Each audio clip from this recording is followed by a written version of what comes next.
क्या आपने कभी सोचा है, हम सभी ने बचपन में डायनासोर की कहानियां सुनी है। खासकर जुरासिक पार्क जैसी फिल्मों से स्कूल में शायद हम कम कम पढ़ा गया हो, लेकिन फिल्मों में हमें डायनासोर के बारे में बहुत कुछ सिखाया गया। डायनासोर करीब 6 करोड़ साल पहले खत्म हो गए थे, लेकिन फिल्मों में दिखाया गया कि एक प्राचीन मच्छर के अंदर से डीएनए निकालकर उसमें मेंढक का डीएनए मिलाकर वेलोसिरैप्टर जैसे डायनासोर को दोबारा जिंदा किया गया। फिर डीएनए में हेराफेर कर और भी विशाल डायनासोर बनाए गए, जिससे सब कुछ खतरे में आ गया।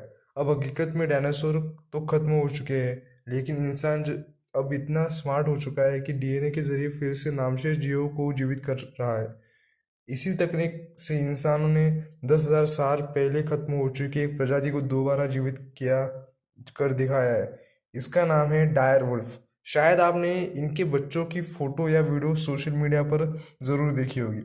ये ये तो हुआ कैसे, चलिए ये वीडियो में जानते हैं। मानव का सिर्फ 1300 ग्राम का दिमाग इतने बड़े बड़े चमत्कार कर रहा है, और अब तो डायर वुल्फ जैसे प्राचीन जीव को भी क्लोनिंग और जीन एडिटिंग के जरिए दोबारा जिंदा कर दिया है।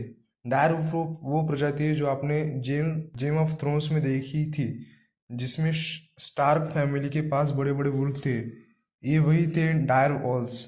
1858 में पहली बार इस प्रजाति के जीवाश्म मिले थे, ज़्यादातर अमेरिका में। इसके बाद ये प्राणी केवल फॉसिल्स में ही मौजूद रहा, लेकिन अब अमेरिका की एक बायोटेक कंपनी कोलोसल बायोसाइंसेस ने डीएनए एडिटिंग की मदद से 3 डायर वुल्फ के बच्चों को जन्म दिलाया है। अब बात करते हैं इस तकनीक की। क्लोनिंग मतलब डीएनए के कॉपी बनाकर ठीक वैसा ही जीव पैदा करना, और जीन एडिटिंग का मतलब डीएनए में बदलाव करना। डायर वुल्फ के फॉसिल्स से डीएनए निकाला गया और उसे ग्रे वुल्फ जैसे जीव के डीएनए के साथ मिक्स किया गया। 2021 में डे एक्सटिंक्शन टेक्नोलॉजी का उपयोग कर डीएनए को मॉडिफाई किया गया, और नतीजा 3 प्यारे प्यारे डायर वुल्फ के बच्चे जन्मे।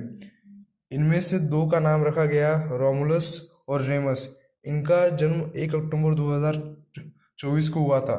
इनकी एक बहन भी है, खलेसी, जिसका जन्म 30 जनवरी 2025 को हुआ। इन तीनों ने अमेरिका के दलास शहर की कोलोसल कंपनी में जन्म लिया। कुछ ही दिनों में वे वुल्फ जैसी आवाज़ें निकालने लगे, और अब 10,000 साल बाद उनकी आवाज़ फिर से सुनाई दे रही है। अब जानिए कि डायर वुल्फ कैसे होते हैं। इनका वैज्ञानिक नाम कैनिस डिरस है। आज जो ग्रे वुल्फ की या भेड़िया आप देखते हैं, उनसे काफ़ी बड़े और ताकतवर होते हैं। इनका वजन लगभग 70 किलो तक होता है। मजबूत जबड़े और मोटे फर के साथ ये बर्फीले इलाकों में आसानी से रह सकते हैं। इनके खत्म होने की 2 बड़ी वजह थी। इनके पसंदीदा शिकार जैसे बाइसन और मेमथ ये खुद खत्म हो गए, और इंसान धीरे धीरे जंगलों पर हावी होता गया।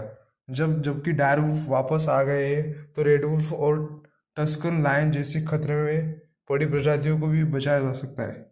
यह कोलोसल बायोसाइंस कंपनी अब 2028 तक एक विलुप्त वॉली मैमोथ को भी वापस लाने की तैयारी कर रही है। तो अगर कल को डायनासोर फिर से आ जाए तो हैरानी की कोई बात नहीं। ऐसे ही चमत्कारी वैज्ञानिक अपडेट्स के लिए नॉलेज हिंदी को लाइक, शेयर और फॉलो और सब्सक्राइब जरूर करें।